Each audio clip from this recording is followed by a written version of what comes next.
റൂമിലിരിക്കുമ്പോൾ ജംഷി വിളിച്ച് നാട്ടിൽ പോയിട്ട് വന്ന് ചായ അടിക്കറാന്നില്ലേ, ഞാൻ ഈ 40 ഡിഗ്രിയിൽ ചായ കുടിക്കണം. അവൻ പറഞ്ഞ് ഏതായാലും ഞാൻ നാട്ടിലെല്ലാം പോയിട്ട് വന്നിട്ട് ആകെ മണ്ടക്കാച്ചുകളുണ്ട്, ഞാൻ ഒരു ചായ എല്ലാം കുടിച്ചിട്ട് വരാം. ഇത് നമ്മളെ റാമേട്ടൻ്റെ ചായക്കട. അങ്ങനെ 40 ഡിഗ്രീൻ്റെ മേലെ ഒരു 10 ഡിഗ്രി കൂട്ടി ഇയാൾ കൂരിയിട്ടും ഭാരിയിട്ടും അടിക്കുന്നു. അങ്ങനെ ആകുമ്പോൾ ഞമ്മക്ക് പണി വന്നു. ആടുന്ന് വിട്ടിട്ട് ഇങ്ങനെ വണ്ടിയിലിരുന്നിട്ട് ഒരു പാട്ട് പാടി, എല്ലാം പാടി തുള്ള കല്ലാക്കോ.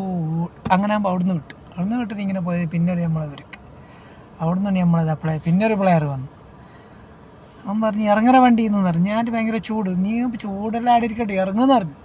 അങ്ങനെ ഇറങ്ങിയിട്ട് അവനോട് ഇങ്ങനെ ബണ്ടെല്ലാം വിട്ടിട്ട് ആടുന്ന്. പിന്നെ വണ്ടി പാർക്കിംഗ് ആക്കി. പാർക്കിംഗ് ആക്കിയില്ല, പാർക്കിംഗ് ആക്കുന്നുണ്ട്. വണ്ടി പാർക്കിങ്ങിലാണ്, നല്ല ചേല പാർക്കിങ്ങിലിട്ട്.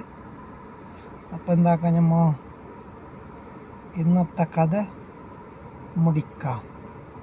ഇൻഷാ അല്ലാഹ് വീണ്ടും സന്ധിക്കും വരെ വണക്കം.